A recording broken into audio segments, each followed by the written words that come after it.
जन्मालो त्याचे आजी फळ झाले साचे, तुम्ही सांभाळले संती भय निरसली खंती, कृतकृत्य झालो इच्छा केली ते पावलो, तुम्ही सांभाळले संती भय निरसली खंती, तुका म्हणे काळ आता करू न शके बळ, तुम्ही सांभाळले संती भय निरसली खंती। विठ्ठल विठ्ठल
नमो विठ्ठला राजया पांडुरंगा, नमो रुक्मिणी माऊली ज्ञानगंगा, नमो पुंडलिका नमो चंद्रभागा, नमस्कार माझा रुक्मिणी पांडुरंगा।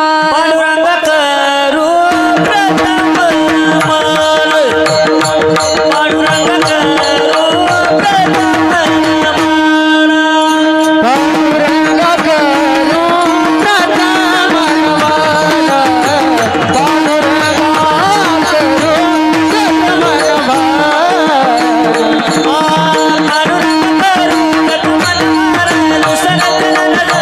दुसरं चरण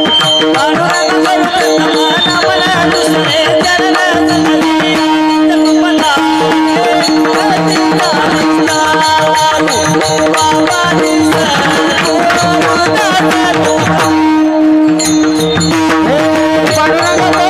प्रथम नमन, दुसरे चरण दिया, तपला बाबा दिसा दुसरे चरण संतांचिया, त्यांच्या कृपादाने कथेचा विस्तारू, बाबाजी सद्गुरु दास तुका। नमो ज्ञानदेवा नमो ज्ञान राजा, नमो ज्ञान सिंधू सका पूर्ण माझा, मती मंदते ज्ञानदाता दिनासी, नमस्कार माझा श्री सद्गुरु ज्ञानेश्वरास।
रामचा अनुग्रह लाधलो पावन झालो चराचरी रंगाला हो रंगनी रंगाला हो रंगनी देवा या हो या कीर्तनी देवा या हो या कीर्तनी देवा या हो या कीर्तनी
सद्गुरु तुकया ज्ञान दीपा नमो सद्गुरु सच्चिदानंद रूपा नमो सद्गुरु भक्त कल्याण मूर्ती नमो सद्गुरु भास्करा पूर्ण कीर्ती मस्तक हे पाया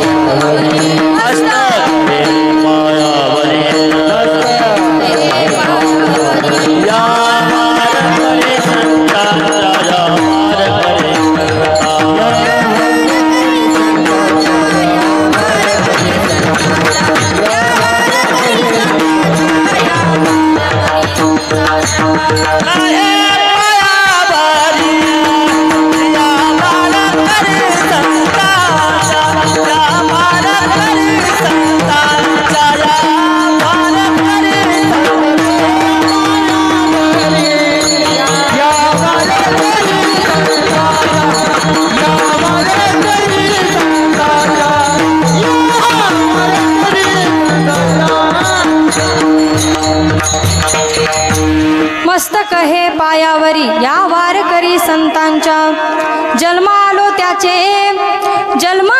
त्याचे आजी फळ झाले साचे तुम्ही सांभाळिले संती भय निरसली खंती प्रस्तुत प्राप्त प्रसंगी प्राप्त स्थळी कीर्तन रूपी सेवेकरता निवडलेला अभंग जगद्गुरु जगतवंदनीय आदरणीय स्मरणीय श्रीमंत ज्ञानवंत कृपावंत ज्या संतांच्या अभंगवाणीला वारकरी संप्रदायाच्या दृष्टीने सूर्याची प्रखरता चंद्राची शीतलता अग्नीची दिव्यता वेद मंत्राची पवित्रता गंगेची सुचिता आणि आईची वात्सल्यता अशी उपमा दिलेली आहे। असे देवमान्य संत संत मान्य संत जगतमान्य संत संत सम्राट विश्ववंत श्रीमंत श्री जगद्गुरु तुकाराम महाराजांचा 4 चरणाचा संतांच्या विषयी कृतज्ञता व्यक्त करणारा अभंग आहे। विठ्ठल विठ्ठल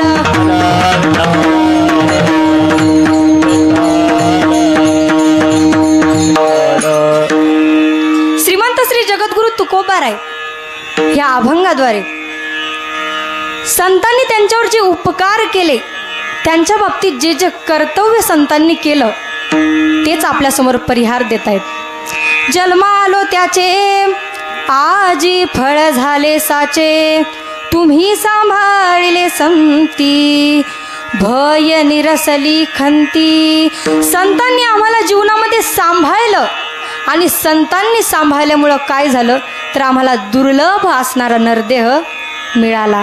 दुर्लभ नरदेह मिळाल्यानंतर आम्ही कृतकृत्य झालो. नव्हे तर तो जो काळ आहे, तो जो मृत्यू आहे, त्या मृत्यूवरही आम्ही विजय मिळवला. म्हणजे तो काळ सुद्धा आमच्यावरती बळ करू शकला नाही. विठ्ठल विठ्ठल.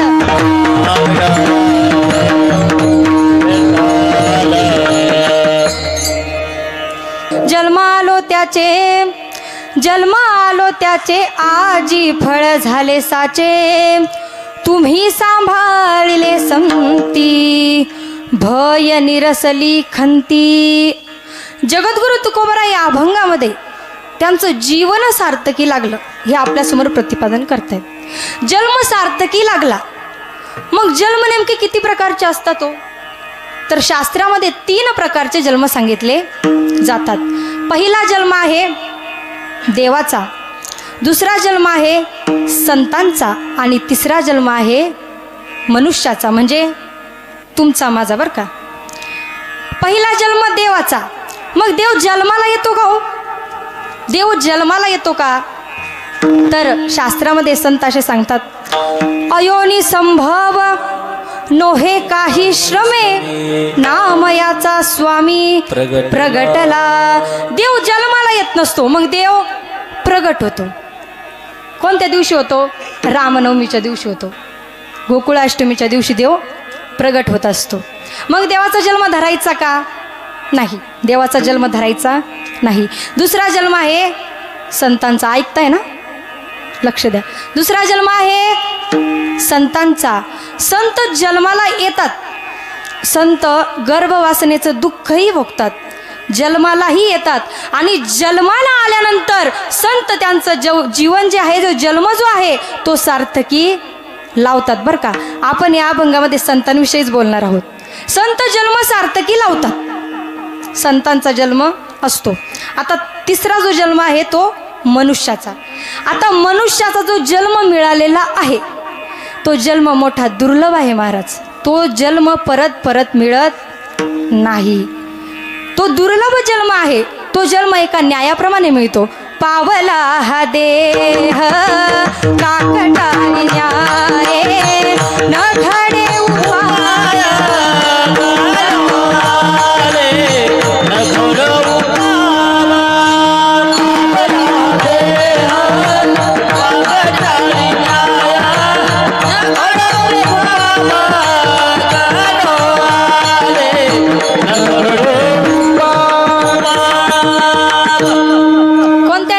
मिळतो तर काकटाळी न्यायाप्रमाणे मिळतो.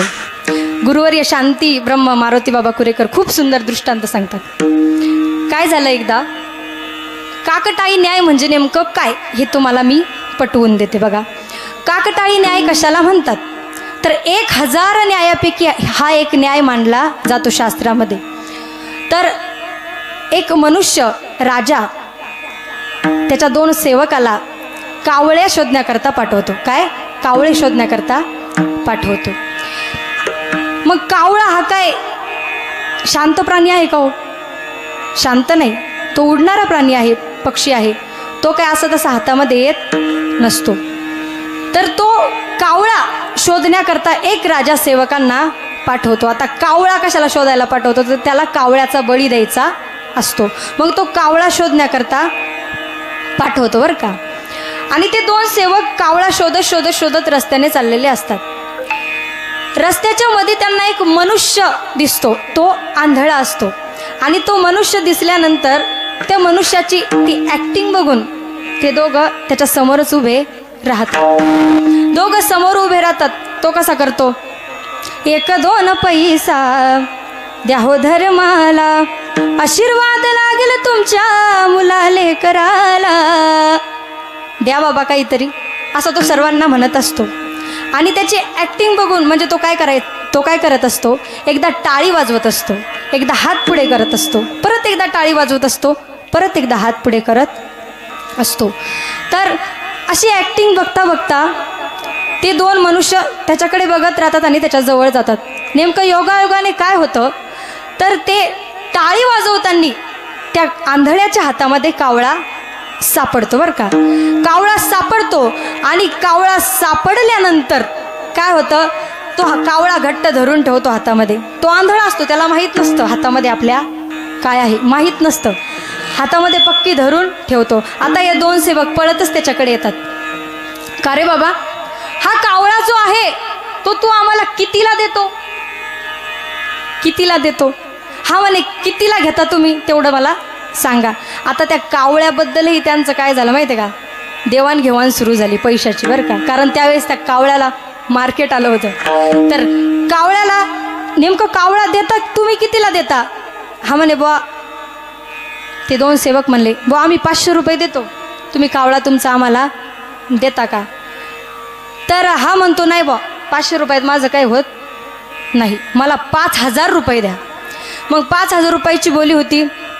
आणि मग हा म्हणतो की बुवा 5000 रुपये देतो, पण तुम्ही आधी कावळा आमच्या हातामध्ये द्या. मग कावळा तो हातामध्ये द्यायला असा हात पुढे करतो आणि असा हात पुढे केल्या केल्या त्याच्या हातातून कावळा उडून जातो बघा, उडून जातो. आणि मग हे सेवक म्हणतात अरे बाबा आता तर कावळा उडाला, आता काय करायचं? हा परत त्याच जागेवरती जातो आणि परत टाळी वाजवायची ॲक्टिंग करतो. का रे बाबा तू टाळी का वाजवतोय? तो म्हणतो मी कावळा धरतोय, कावळा पकडतोय. आता मला सांगा, त्यानं असं आयुष्यभर जन्मभर जरी टाळ्या वाजवल्या तरी त्याला कावळा सापडेल का हो? अगदी तसंच हा जन्म जो मिळालाय तो मोठ्या योगानं मिळालाय बघा. काकटाळी न्यायाप्रमाणे आपल्याला हा जन्म मिळालेला आहे. फक्त या जन्मामध्ये येऊन आपल्याला काय करायचंय, तर याच जन्मी घडे देवाचे भजन आणि कहे ज्ञान नाही कोठे. या जन्मामध्ये जे ज्ञान आहे, जे भगवंतानं आपल्याला दिलेलं आहे, ते दुसऱ्या जन्मामध्ये दिलेलं नाही बघा. पशुपक्षाला याचं ज्ञान नाही आहे, हे फक्त मनुष्यालाच ज्ञान आहे, पशुपक्षाला नाही. मग जन्माला आल्यानंतर या जन्मामध्ये नेमकं करायचं काय, तर 4 सत्ता ह्या ठिकाणी सांगितलेल्या आहेत. जन्माला आल्यानंतर पहिली सत्ता, पहिलं तर जग जिंकायचंय. दुसरी सत्ता, दुसरं शरीर जिंकायचंय. तिसरं काळ जिंकायचंय आणि चौथा देव जिंकायचंय. लक्ष आहे ना सर्वांचं? काय करायचंय? जग जिंकायचंय, शरीर जिंकायचंय, देव जिंकायचंय आणि काळ जिंकायचंय. मग आता जग कसं जिंकायचं असतं? तुमच्या गावची संख्या किती आहे? किती आहे संख्या? 500 असेल ना. मग जग म्हणजे काय नुसती गावची ग्रामपंचायत असते का? जग म्हणजे काय नुसतं तालुक्याचा आमदार असतो का? जग म्हणजे काय जिल्ह्याचा खासदार असतो का? जग म्हणजे काय राज्याचा मंत्री असतो का? म्हणजे काय प्रधानमंत्री असतो का? मग जग म्हणजे नेमकं काय? तर सगळे खंड ज्यावेळेस एकत्र येतात त्यावेळेस ते जग होत असतं. मग तुमच्या गावामध्ये 400 सर्वांची संख्या आहे, समजा गावकऱ्यांची संख्या 400 आहे. तुम्ही येथे हनुमंताच्या मंदिरासमोर सर्व बसलेले आहात. आता मला सांगा, तुमच्या घराच्या भिंतीवर, म्हणजे तुमचं इथे घरं असेल, बंगला असेल, काहींचा वाडाही असेल, काहींच्या जमिनीही असतील, मग तुमच्या घराच्या भिंतीवर तुमच्या पंजोबाचा फोटो आहे का? बोलत चला. कीर्तन कळत नाही का? बोलत चला. पंजोबाचा फोटो आहे का तुमच्या? आहे का बाबा? खापर पंजोबा, आजोबा? नाही, फोटो नाही ना? नक्की नाही ना? हां, फोटो नाही. तुम्हाला त्यांचं नाव तरी नीट माहिती आहे का? नाही. कसं काय? तुम्ही त्यांच्या रक्तातून जन्माला आले ना, तरीही तुम्हाला त्यांचं नाव माहिती नाही. तुम्ही त्याच्या वंशातून जन्माला आले तरी तुमच्या घराच्या भिंतीवर त्यांचा फोटो नाही. आता मला मुद्दा सांगायचा असा आहे की तुमच्या घराच्या भिंतीवर माऊली ज्ञानोबारायांचा फोटो आहे, जगद्गुरु तुकोबारायांचा, या क्षेत्रामध्ये जे संत झाले भगवान बाबा, त्यांचा फोटो आहे का सर्वांच्या घरामध्ये? आहे का? किती जणांचे आहे? आहे ना? सर्वांच्या घरामध्ये आहे. याच्याही पुढे जाऊन सांगेन, तुम्ही सर्व हिंदू आहात, मग तुमच्या घरामध्ये स्वराज्य संस्थापक छत्रपती शिवरायांचा फोटो आहे का? आहे ना? का लावला? कारण सांगा, का लावला? ना तुम्ही त्यांच्या वंशातून जन्माला आले, ना तुम्ही त्यांच्या रक्तातून जन्माला आले, मग त्यांचा फोटो तुम्ही घरामध्ये लावला का? तर याचं उत्तर मी तुम्हाला सांगते, कारण त्यांनी जग जिंकलं होतं. अहो 16व्या वर्षी स्वराज्य स्थापनेची शपथ घेणारा राजा 35 वर्ष 50 वर्ष वयाचा जगला, 16व्या वर्षी शपथ घेतली, 35 वर्ष लढला झगडला, सह्याद्रीच्या दऱ्याखोऱ्यातून हो रात्र प्रवास केला. याच मातीतल्या छत्रपती शिवरायांनी वयाच्या फक्त 50 वर्षाच्या कालखंडामध्ये अख्खं जग जिंकलं, अख्खा महाराष्ट्र जिंकला, अख्खं जग जिंकलं. दिला वचन मा साईबा वचन पूर्ण करी, दिला वचन मा साईबा वचन पूर्ण करी. बाई माझा ग शुभ राजा ग बसला घोड्यावरी, बाई शुभ ग बसला घोड्यावरी, बसला घोड्यावरी, शुभ राजा ग बसला घोड्यावरी. दिला वचन मा साईबा वचन पूर्ण करी, दिला वचन मा साईबा वचन पूर्ण करी. माया राजा शुभ राजा बसला घोड्यावरी, शुभ राजा बसला घोड्यावरी, माझा राजा बसला घोड्यावरी. मासाहेबा दिला वचन, ती वचन पूर्ती केली. शिवरायाच्या जन्माने ही पावन धरती झाली. स्त्री अत्याचार करीती दूर एकच जिद्द उरी, स्त्री अत्याचार करीती दूर एकच जिद्द उरी. बाई माझा ग शुभ राजा ग बसला घोड्यावरी, बाई शुभ ग बसला घोड्यावरी. दिला वचन मा साईबा वचन पूर्ण करी, दिला वचन मा साईबा वचन पूर्ण करी. बाई माझा ग शुभ राजा बसला घोड्यावरी, शुभ राजा ग बसला घोड्यावरी, माझा राजा ग बसला घोड्यावरी. 16व्या वर्षी रक्ताचा अभिषेक रायरेश्वराला करून 35 वर्ष वयाचे 35 वर्ष 50 वर्ष जगले, परंतु 35 वर्षामध्ये अख्खं महाराष्ट्र अख्खं जग माझ्या राजानं जोडलं. का? कारण त्यांच्यावर संतांचा जो उपदेश होता तो त्यांनी अंमलात आणला, त्यांच्या शरीरामध्ये बिंबवला, म्हणूनच राजे जग जिंकू शकले. बघा मग का हो आपल्याला जग जिंकता येईल का राजांसारखं? तर नाही, जग जिंकता येणार नाही. मग दुसरी सत्ता वारकरी संप्रदायामध्ये सांगितली, कोणती? तर शरीर जिंकायचंय. काम क्रोध बंदी खानी, तुका म्हणे दिले दोन्ही इंद्रियाचा धनी, आम्ही झालो गोसावी. काम आणि क्रोध. आता काम आणि क्रोध, काम सोडून द्यायचा, क्रोध घ्यायचा. आता क्रोध जरी दिसायला सोपा असला, 2च अक्षरी शब्द आहे बघा, क्रोध राग. दिसायला जरी सोपा असला तरी वाटतो तेवढा सोपा नाही. मग क्रोध कुणी जिंकला होता? तर क्रोध जगद्गुरु तुकोबारायांनी जिंकला होता. तुकोबारायांनी क्रोध जिंकला. बघा कसा? तर ऐका, तुकोबारायांच्या 14 टाळकऱ्यापैकी एक टाळकरी, त्याचं नाव शिवबा कासार. कासार समाजाचा टाळकरी तुकोबारायांच्या सोबतच राहायचा. तुकोबाराय जिथे गेले तिथे तो शिवबा कासार तुकोबारायांच्या सोबत असायचा. जसं की मी आता इथे उभी आहे आणि मला साथ करण्याकरता हे दादा बसलेले आहेत मृदंगाचार्य, आणि तसेच मागे गायकही उभे आहेत गायन साथ करण्याकरता. तसं तो शिवबा कासार तुकोबाराय कीर्तन करायला लागले की तो विणा घ्यायचा, नाही तर गायन करायचा, नाही तर पकवाज वाजवायचा, नाही तर समोर बसून कीर्तन तुकोबारायांचं ऐकायचा. शिवबा कासार. अहो तुकोबारायांच्या संगतीमध्ये राहता राहता त्याचं संसाराची राख रांगोळी झाली ना, काही संसाराकडे लक्ष राहिलं नाही. आणि मग आता त्याच्या गावाला तुकोबारायांची सेवा ठरली. बघा कीर्तनाची सेवा ठरली आणि तुकोबाराय सेवेकरता गेले. त्याचं गाव लोहगाव, आत्ताचं लोहगाव. गेले सेवेकरता गेले, आणि सेवेकरता गेले असताना तो घरी गेला. त्याच्या पत्नीला तुकोबारांविषयी फार राग होता. पत्नीला राग असल्यामुळं पत्नी म्हणाली, माझ्या मालक माझे मालक तुकोबारायांच्या संगतीमध्ये राहू राहू राहू राहू संसाराची पार राख रांगोळी करून टाकतायत. आता तुकोबारायांना धडा शिकवलाच पाहिजे.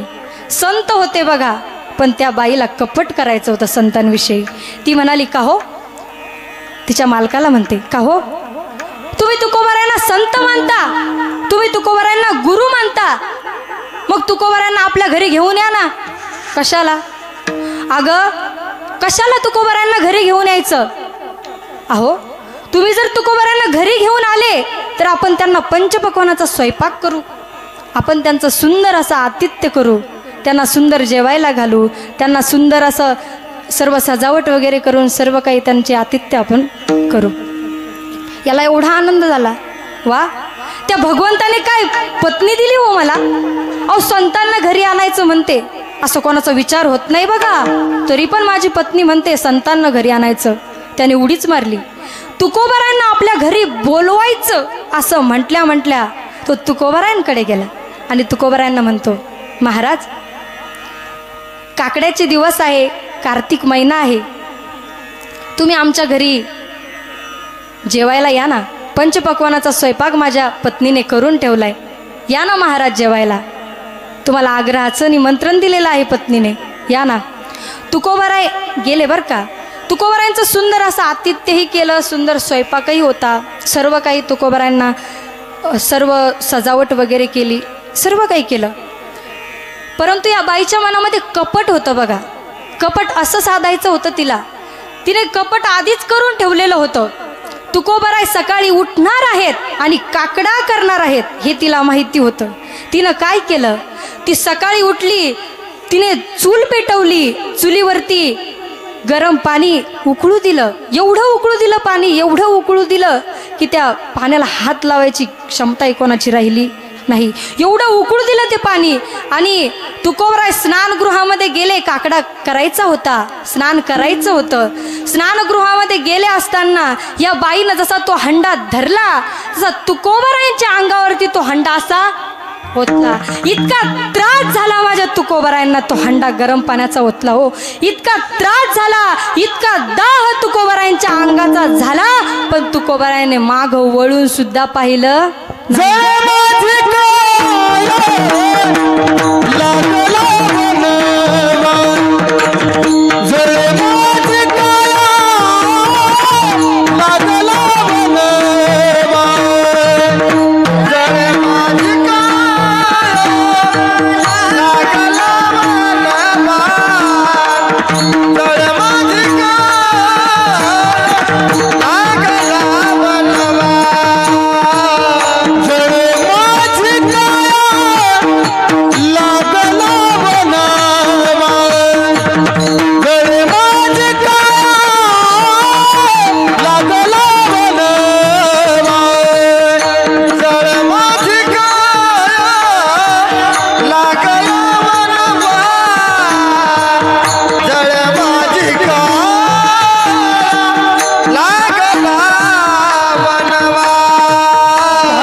इतका त्रास तुकोबारायांना झाला महाराज, पण तुकोबारायाने माग वळून सुद्धा पाहिलं नाही. तुम्ही आम्ही असतो तर काय केलं असतं? अहो माग वळून सुद्धा पाहिलं नाही. एवढा दाह झाला. मग तुकोबारायांसारखा क्रोध आपल्याला जिंकता येईल का? नाही. तुकोबारायांसारखा क्रोध आपल्याला जिंकता येणार नाही. मग काय करायचंय तर देवच जिंकायचंय. हे विश्व ज्याच्या ताब्यात आहे तो भगवंत.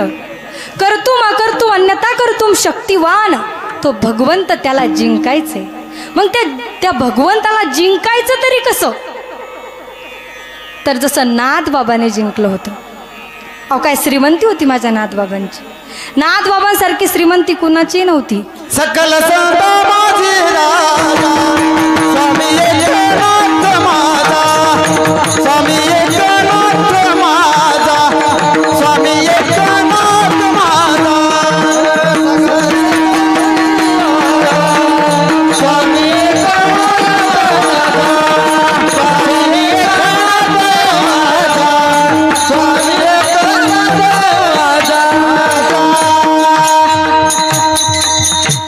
सकल संताची राजा, स्वामी एकनाथ माझा. किती श्रीमंती होती हो नाथबाबांची. अहो नाथबाबांच्या वाड्यावरती रोज कीर्तन असायचं आणि रोज कीर्तन असायचं. कीर्तनाला लोक यावे म्हणून नाथ महाराज काय करायचे माहिती का?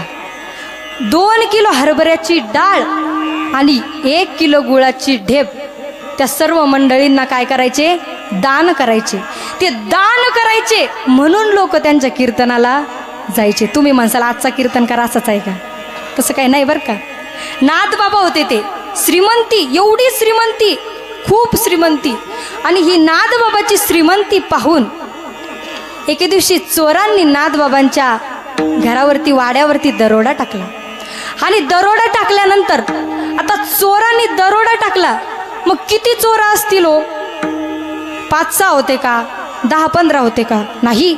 अहो 24 चोरांनी नाथबाबांच्या घरावरती वाड्यावरती दरोडा टाकला. आता चोरांमध्ये 2 प्रकार असतात बघा, लक्ष द्या, लक्षात ठेवा. चोरांमध्येही 2 प्रकार असतात. पहिला प्रकार उत्तम क्वालिटीचे चोर असतात बरं का. उत्तम क्वालिटीचे चोर, मी विचारीन बरं का, लक्ष द्या. उत्तम क्वालिटीचे चोर आणि दुसरे भंगार क्वालिटीचे चोर. आता उत्तम क्वालिटी, भंगार क्वालिटी म्हणजे नेमकं काय? तर उत्तम क्वालिटी म्हणजे जे सोनं नाणं धन धान्य जे काही नेतात ते सोनं नाणं ते उत्तम क्वालिटीचे. आणि भंगार क्वालिटीचे नेमके चोर कोणते? आता हा मंडप आहे, ह्या मंडपाच्या बाहेर सर्वांच्या चपला आहेत ना, चपला आहेत. तर त्याच्यामधली एखादी उचलून नेणं हे भंगार क्वालिटीच्या चोराचं लक्षण असतं. किंवा मृदंगाचार्याजवळ येऊन बसणं, मृदंगाचार्याची जी हातोडी असते ती हातोडीच खिशामध्ये घालणं. किंवा माईक सिस्टीमवाले दादा, आता एवढं सुंदर त्यांनी माईक सिस्टीम सर्व काही केलेलं आहे व्यवस्थित. त्या माईक सिस्टीमवाल्या दादांचा वायरच कापून नेणं हे काय? भंगार क्वालिटीचे चोर. तुमच्यातलं सांगत नाही बरं मी, आमच्यातलं सांगते. भंगार क्वालिटीचे चोर. आता हे जे चोर होते नाथबाबांच्या घरी आलेले, हे उत्तम क्वालिटीचे चोर होते. यांनी काय केलं? मोजून 24 चोर होते बघा. पहिल्या चोरांना गाठोडं भरलं बरं का, गाठोडं भरलं. आता त्यावेळचे चोर होते ते काय आपल्यासारखे नव्हते असे तसे, त्यावेळचे. त्यांनी गाठोडं भरलं, एकानं भरलं त्याला उचलन तेवढंच भरलं, दुसऱ्यानं त्याच्यापेक्षा जास्त भरलं, तिसऱ्यानं त्याच्यापेक्षा जास्त भरलं. असे 24 चोरानं 24 गाठोडे भरले. किती? एकापेक्षा एक, एकापेक्षा एक. आता महाराज उचलायची पंचायत झाली ना. आता हे गाठोडे उचलायचे कसे? उचलेच ना ते.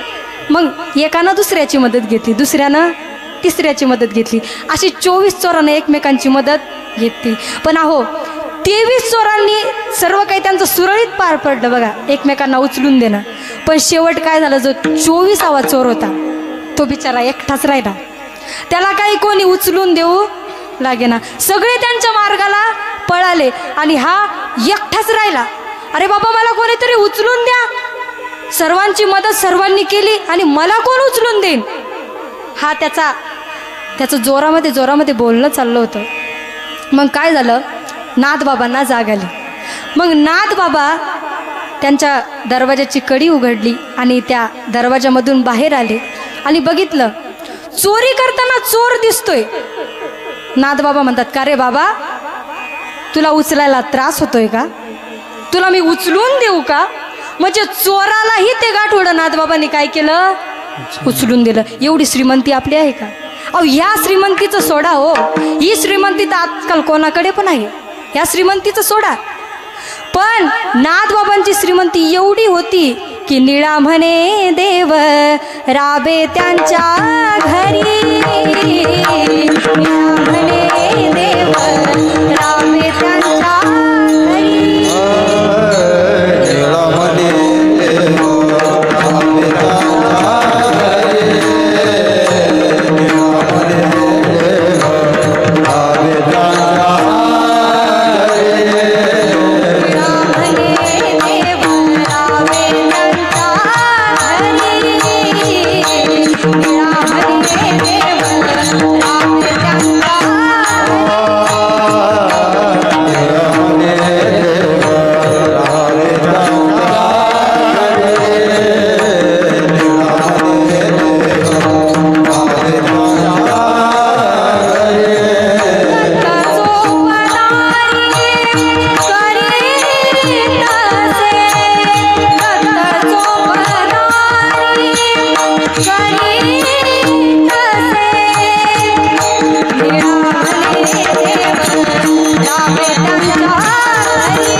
राबे त्यांच्या घरी. देवानं त्यांच्या घरी काम केलं महाराज, आणि ते पण 1-2 वर्ष नाही केलं, 26 वर्ष चंदन उघडून देण्याचं काम देवाने केलं बरं का. 26 वर्ष द्वारपाळीचं काम देवाने केलं, आणि 26 वर्ष कावडीनं पाणी भरण्याचं काम देवाने केलं. किती वर्ष? 36 वर्ष काम भगवंताने नाथबाबांच्या घरी केलं. आता याच्याही पुढे जाऊन सांगते, कोणी देव जिंकला होता? तर नाथबाबांनी जसा देव जिंकला होता तसा जनाबाई महाराजांनी सुद्धा देव जिंकला होता. आमच्या जनाबाईंचं चरित्र जर पाहिलं ना महाराज, छोट्याशा आहेत जनाबाई, अगदी छोट्याशा परभणी जिल्ह्यामध्ये गंगाखेड नावाचं गाव, आणि त्या गंगाखेड नावाच्या गावामध्ये माझ्या जनाबाई राहत होत्या. बाहेरून दिंडी चालली होती जयघोष करत भगवंताच्या नामाचा. जनाबाईने पाहिलं दिंडी चालली बाहेरून. जनाबाई विचारते वडिलांना, का हो बाबा, ही दिंडी कुठे चालली हो बाबा? वडील उत्तर द्यायचे, जनाबाई, ही दिंडी ना तो विश्वाचा मालक आहे, भगवान पंढरीश पांडुरंग परमात्मा, त्याला भेटायला चाललेली आहे. ही जी माणसं आहेत ना, ही जी एवढी टाळ मृदंग घेऊन चाललेली आहेत ना, ती फक्त त्या भगवान पंढरीश पांडुरंग परमात्म्याला भेटायला चाललेली आहेत. जंबू या द्वीपा माझी एक पंढरपूर गाव गा, धर्माचे नगर देखा, विठू पाटील त्याचे नाव गा. तो विश्वाचा चालक मालक, कर्तुम अन्यथा कर्तुम शक्तिवान भगवान पंढरीश पांडुरंग परमात्मा, त्याला भेटण्याकरता ही सर्व मंडळी चाललेली आहेत. मग जनाबाईनं हट्ट केला, का हो बाबा, तुम्ही म्हणताय ही मंडळी त्या भगवंताला भेटायला चाललीत, मग आपण गेलं तर चालणार नाही का हो? हट्ट केला. जनाबाईचा हट्ट वडिलांनी पुरवला. जनाबाईची बॅग भरली आणि आता त्या दिंडीमध्ये निघाले. जनाबाई विचारायच्या, का हो बाबा, हे जे माणसं चालली ही दरवर्षी जातात का? वडील उत्तर द्यायचे, हा जना दरवर्षी जातात, त्या भगवंताला डोळे भरून पाहतात. जनाबाईंनी तेवढंच लक्षात ठेवलं, त्या भगवंताला गेल्यानंतर ही लोक डोळे भरून पाहतात ना, तसंच आपणही भगवंताला गेल्यानंतर डोळे भरून पाहायचं. आता जनाबाई गेलेले आहेत. आता एवढी मोठी रांग लागली, एवढी मोठी रांग लागली. रांगेमध्ये जनाबाई उभ्या राहिल्या आणि रांगेमध्ये ज्यावेळेस जनाबाईचा नंबर आला भगवंताचं दर्शन घ्यायचा, त्यावेळेस जनाबाई भगवंताकडे पाहतच उभ्या राहिल्या. आता भगवंताकडे पाहावं तरी किती? 5 मिनटं राहिल्या, 10 मिनटं राहिल्या, 15 मिनटं राहिल्या. भगवंताकडे पाहतच उभ्या जनाबाई राहिल्या. हटच ना पुढं. वडील म्हणतात, अगं जना, अगं सर्वांना दर्शन घ्यायचं आहे, तू थोडी बाजूला हो. जनाबाईला बळजबरी बाजूला केलं महाराज. जनाबाईला बळजबरी बाजूला केलं आणि जनाबाई म्हणतात, का हो बाबा, तो पंढरीचा पांडुरंग परमात्मा किती सुंदर आहे ना. झालं, जनाबाई तिथे थांबल्या बरं का. द्वादशीही झाली, कालाही झाला आणि आता घरी जायची वेळ सर्वांची आली. आता वडील म्हणतात, अगं जना, अगं आपल्याला घरी जायचं आहे, आता तयारी करतेस का घरी जायची? जनाबाई म्हणतात, बाबा, अहो ज्या भगवंताला भेटण्याकरता, ज्या भगवंताला पाहण्याकरता मी इथपर्यंत आले ना, तर त्या भगवंताला मला आयुष्यभर पाहिजे, मी आता इथून जाणार नाही.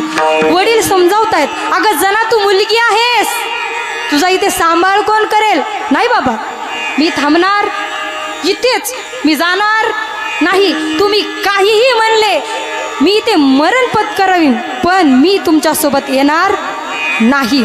वडील म्हणायचे, अगं जना, तू मुलगी आहेस. नाही बाबा. मग वडिलांचं ऐकत नसल्यामुळे जनाबाईचा हात आता एका विश्वासू माणसाच्या हातामध्ये च्या वडिलांनी दिला बरं का. ते नामदेवराय.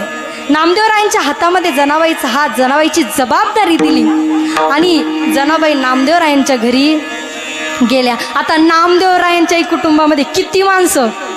14 माणसं. नामदेवाचे घरी 14 स्मरती हरी. नामदेवाचे घरी 14 स्मरती हरी.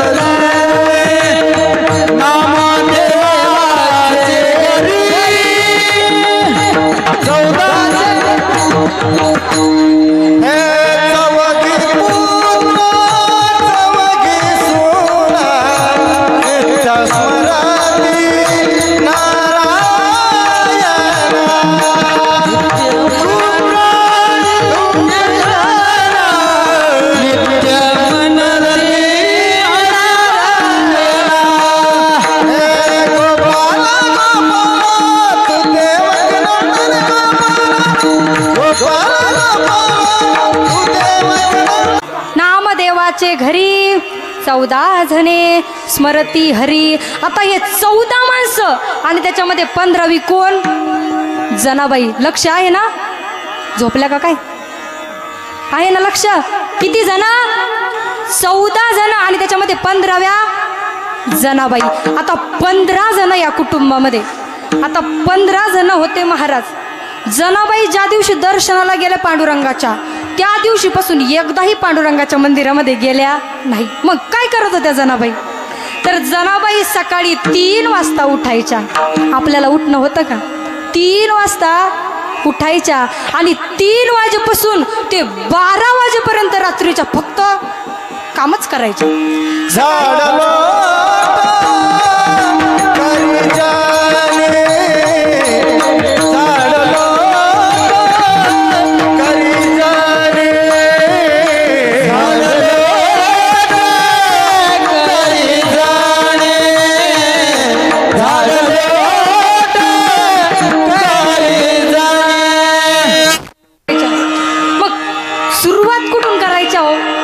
पहिल्यांदा जातं घ्यायच्या. त्या जात्याच्या मुखामध्ये धान्य भरायच्या आणि जातं ओव्या गाऊन बरं का. जनाबाई पुढे ओव्या गायच्या आणि तो भगवान पंढरीश पांडुरंग परमात्मा यायचा. अगदी जनाबाई जशा बसल्या तसाच बसायचा. जात्याचा खुंटा हातामध्ये धरायचा आणि जनाबाईच्या मागे म्हणायचा, सुंदर माझे जाते घे फिर फिरते कवते सुंदर माझे राधे फिरते कौतुके माझे जाते गे फिरते सुंदर माझे राधे फिरते कौतुके गाऊ कौतुके तू ये रे बाबा गाऊ कौतुके तू रे बाबा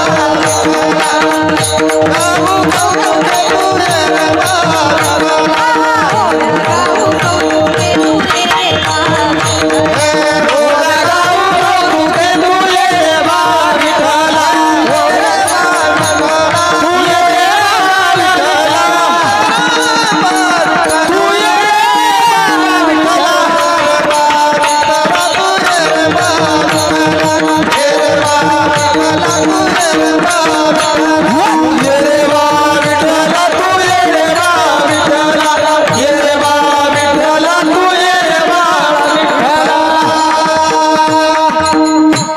काय करायच्या या पुढे म्हणायच्या जनी गाते गाईला किरती राहील ओव्या गाऊ कौतुके तू ये रे बा विठ्ठला या पुढे म्हणायच्या आणि हा मागे म्हणायचा जनाबाई जशा म्हणल्या तसाच हा म्हणायचा जनाबाईला जात्यावर ओव्या सुद्धा भगवंतानं म्हणू लागल्या जनाबाईला झाडलं जनाबाईने तर केर सुद्धा कचरा सुद्धा जनाबाईचा भरू लागला अहो याच्याही पुढे भगवंताने काय केलं तर जनाबाई सकाळी 3 वाजता उठायच्या आणि रात्री 12 वाजता झोपायच्या आता महिला मंडळ तुम्ही लक्ष द्या बरं का तुम्ही लक्ष द्या 12 वाजता झोपायच्या 3 वाजता उठायच्या जनाबाईची झोप किती होती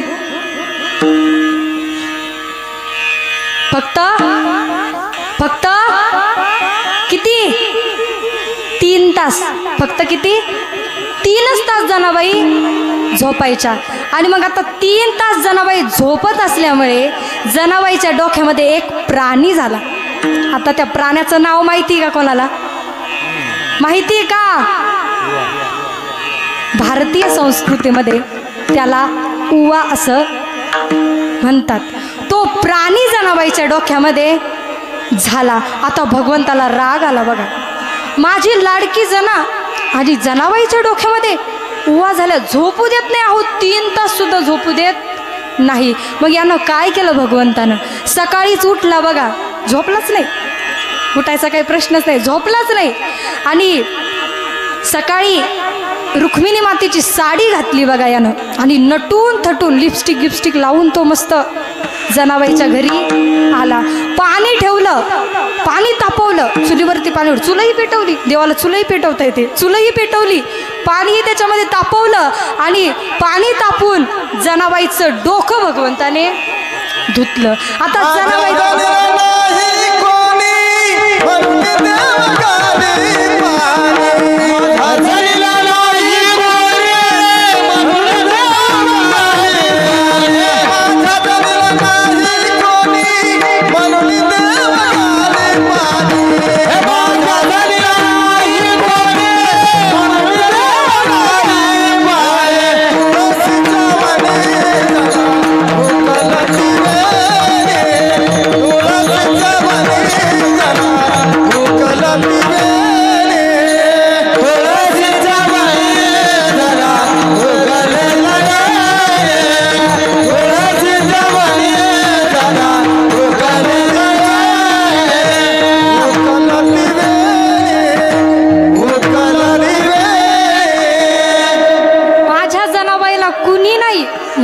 काय केलं तिच्या डोक्यातल्या उवा काढायसाठी डोकं धुतलं आता डोकं धुतलं पण त्या डोकं धुतल्यानंतर काय उवा निघत असतात का हो महिला मंडळ उवा निघतात का डोकं धुतल्यावर मग यानं काय केलं 10 रुपयाची फणी आणली बरं का फणी आणली आणि आता उवा डोक्यामधल्या काढायला लागला तरी त्या फणीमध्ये सुद्धा उवा येईनात मग यानं काय केलं तर जशी आपल्या संस्कृतीमध्ये पद्धत आहे उवा काढायची आता उवा काढायची पद्धत कशी तर यानं काय केलं जनाबाईला असं पुढे बसवलं बरं का महिला मंडळ जनाबाईला असं पुढे बसवलं हा असा मागे बसला असा जनाबाईच्या डोक्यामध्ये असा उजवा हात घालायचा असा उजवा हात घालायचा अशी ऊ काढायचा बरं का ऊ काढायचा अशी डाव्या हाताच्या अंगठ्यावर घ्यायचा बरं का डाव्या हाताच्या अंगठ्यावर घ्यायचा उजव्या हाताचा अंगठा त्याच्यावर असा मारायचा कसा टचकन मारायचा कसा पचकन मारायचा.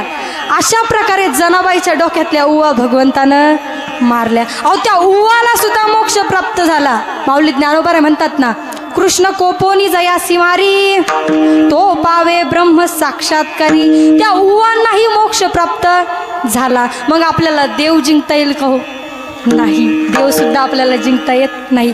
तुकोबराय म्हणतात, अहो आम्ही जगही जिंकलं, आम्ही शरीरही जिंकलं, आम्ही देवही जिंकला. आणि त्याचा परिणाम काय झाला तर अभंगाच्या पहिल्या हो जन्मालो त्याचे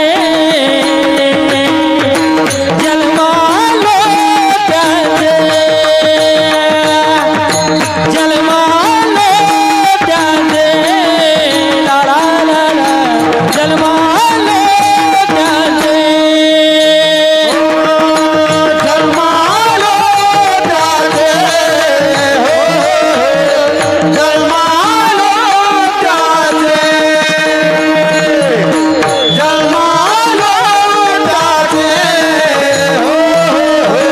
जन्मालो त्याचे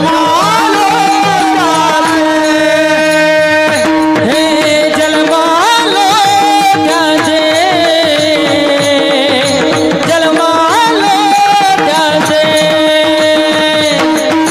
जन्मालो त्याचे जन्मालो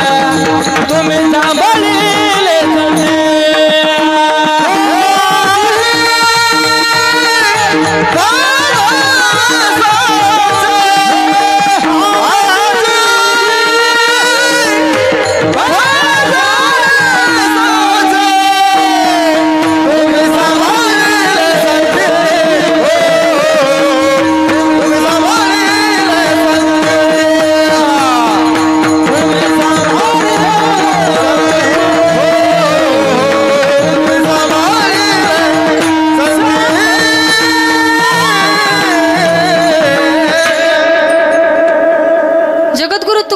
पहिल्या चरणामध्ये म्हणतात, जन्मा आलो त्याचे आजी फळ झाले साचे.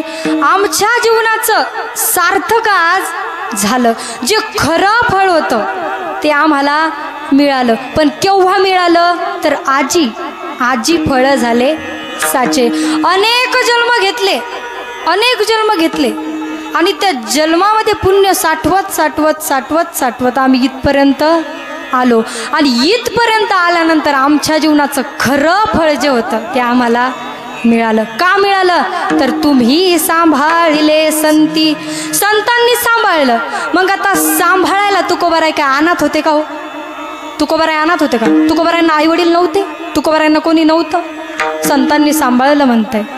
तुकोबारायांना संतांनी सांभाळलं. आता सांभाळण्यामध्ये भरपूर फरक असतो. आई लेकराला सांभाळते आणि मग संत सांभाळतात. मग संतांच्या सांभाळण्यामध्ये काय फरक आहे तर संत ज्यावेळेस सांभाळतात ना महाराज, त्यावेळेस आपल्या जीवनामधली जी उणीव असते, जो खेद असतो तो शिल्लकच राहत नाही. संत आपल्याला खूप सुंदर प्रकारे सांभाळत असतात. विठ्ठल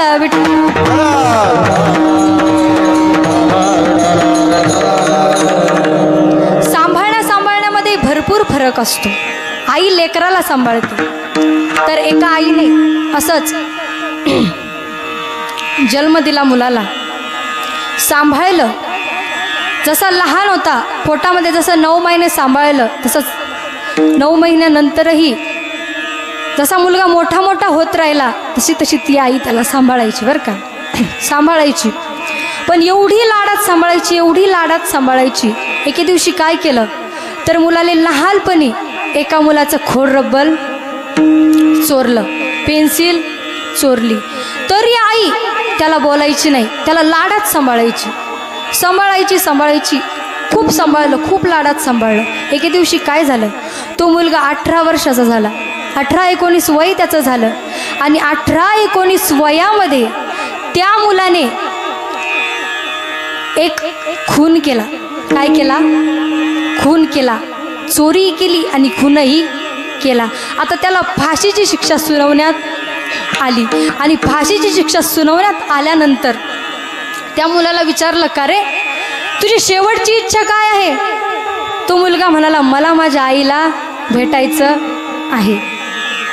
सगळ्यांना वाटलं बुवा आईनं सांभाळलं, एवढ्या लाडात सांभाळलंय मुलाला, मुलाने आईला भेटायचंय काय, साहजिकच आहे ना, भेटायलाच पाहिजे, भेटायचंय. मरणाचा काळ जवळ आलाय. मुलाने इच्छा व्यक्त केली, आईला भेटायचं आहे. आई आली, आई रडायला लागली. आणि मुलगा आईला म्हणतो, आई तू बघतेस ना, आज मला या 10-15 मिनिटामध्ये फाशीची शिक्षा सुनावण्यात येणार आहे. आई अगं, त्यावेळेस तू जर माझ्या कानाला पिरगाळून मला जर मारलं असतंस, मला जर रागवली असतीस ना, तर आज ही माझ्यावर वेळ आली नसती. तसं आईचं सांभाळणं आणि संताचं सांभाळणं महाराज खूप वेगळं असतं. संतांनी सांभाळलं ना की आपल्या जीवनामध्ये काहीच शिल्लक राहत नाही, उणीवच शिल्लक राहत नाही. आपण काय होतो, तो कृतार्थ होतो. अभंगाच्या 3ऱ्या चरणात कृतकृत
तुकोबाराय 3ऱ्या चरणामध्ये म्हणतात, कृतकृत्य झालो, इच्छा केली ती पावलो.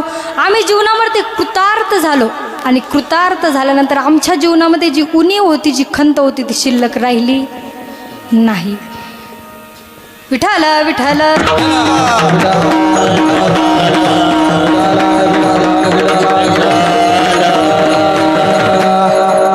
सर्वांनी आता थोडं भजन करायचं. हातवरती करा सर्वांनी.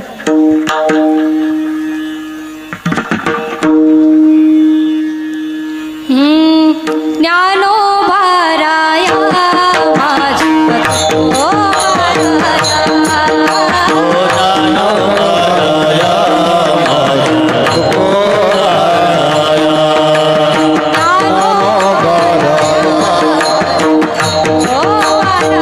जय हो.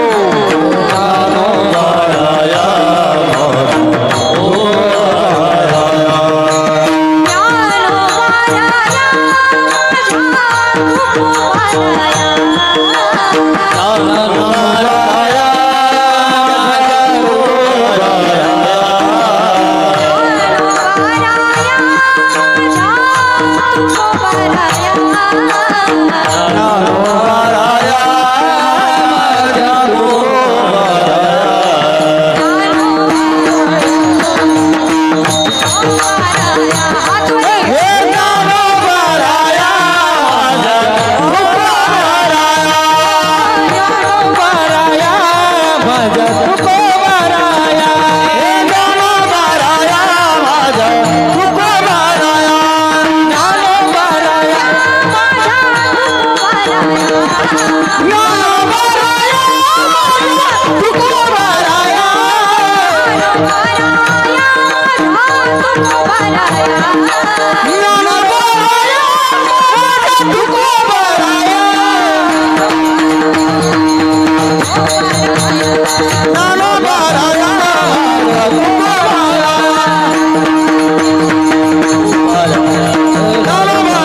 कृतकृत्य झालो, इच्छा केली ते पावलो.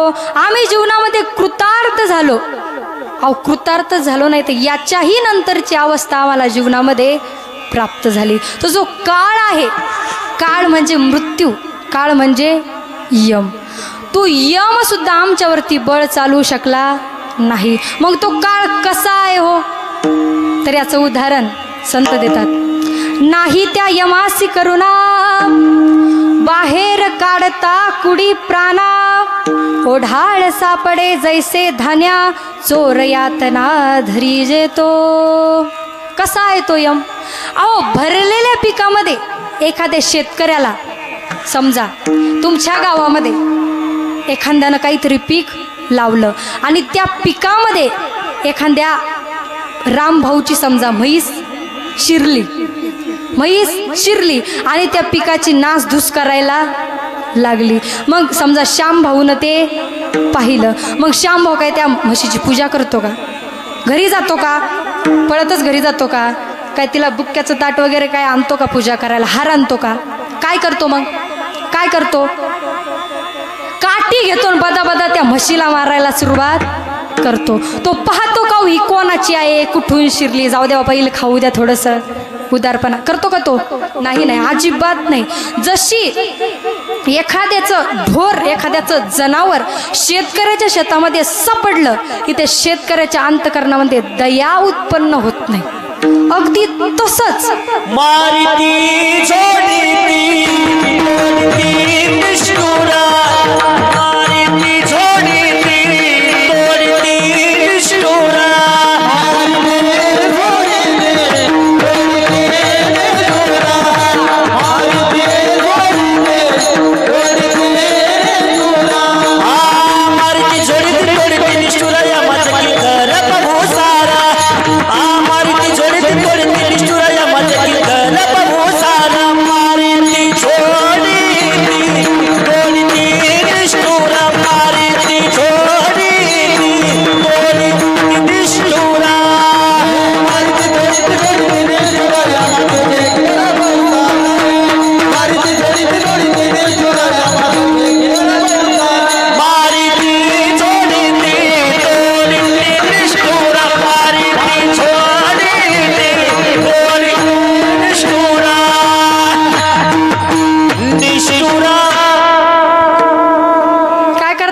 दूत मारिती झोडीती तोडीती निष्ठुर यमाचे किंकर बहुसाल. जसं ते शेतकऱ्याच्या अंतकरणामध्ये दया निर्माण होत नाही तसं त्या यमाच्या अंतकरणामध्ये दया निर्माण होत नाही. तुम्ही जर एखाद्या धोबी घाटावर गेले ना तर त्या धोबी घाटावर तो धोबी काय करतो माहिती का? असा कपडा घेतो कपडा घेतो आणि इतका आपटतो तो कपडा, इतका आपटतो, आपटून आपटून आपटून त्या कपड्यातला अख्खा मळ स्वच्छ करून टाकतो. जोपर्यंत मळ निघत नाही तोपर्यंत आपटतच राहतो आणि झटकून काय करतो, वाळत घालतो. अगदी तसंच जोपर्यंत आपलं पाप शिल्लक आहे तोपर्यंत ते यमाचे दूत आपल्याला सारखा आपल्या कर्माचा हिशोब देत असतात. मग ते काय 1 वर्ष देतात का, 2 वर्ष देतात का, 3 वर्ष देतात?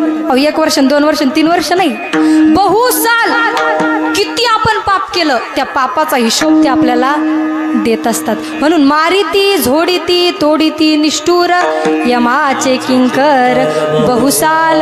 महाराज म्हणतात असा असणारा तो यम, त्या यमावरही त्या काळावरही आम्ही विजय मिळवला. पण आमच्याकडून जमणार आहे का काळावर विजय मिळवायला? जमणार आहे का? मग देवा, अहो आम्ही सकाळपासून ते संध्याकाळपर्यंत नित्य उठवून या खावयाची चिंता या प्रकारे जीवन जगतो आहोत. आपल्याला बाकीचं काहीच माहिती नाही. भगवंत काय असतो, काय काय असतो, काही आपल्याला माहिती नाही. मग त्या भगवंताला फक्त एवढंच म्हणायचं की देवा आम्हाला काय दे, तर गळ्यामध्ये माळ दे, हातामध्ये टाळ दे, गळ्यामध्ये माळ दे, हातामध्ये टाळ दे, देवा मला एक तरी अशी संध्याकाळ दे, देवा मला एक तरी अशी संध्याकाळ दे, संगीताचे ज्ञान दे, गळ्यामध्ये तान दे, संगीताचे ज्ञान दे, गळ्यामध्ये तान दे, तुझी कृपा कामधेनू, तुझी कृपा कामधेनू ऐसी एक गाय दे,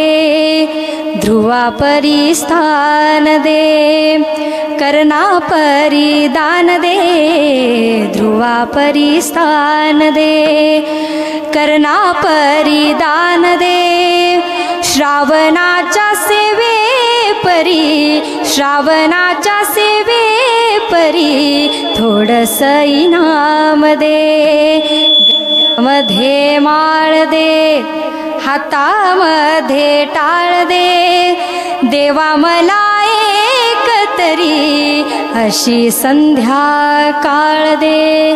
बाबा एवढंच आम्हाला दे, आमच्याकडून दुसरं काही होत नाही.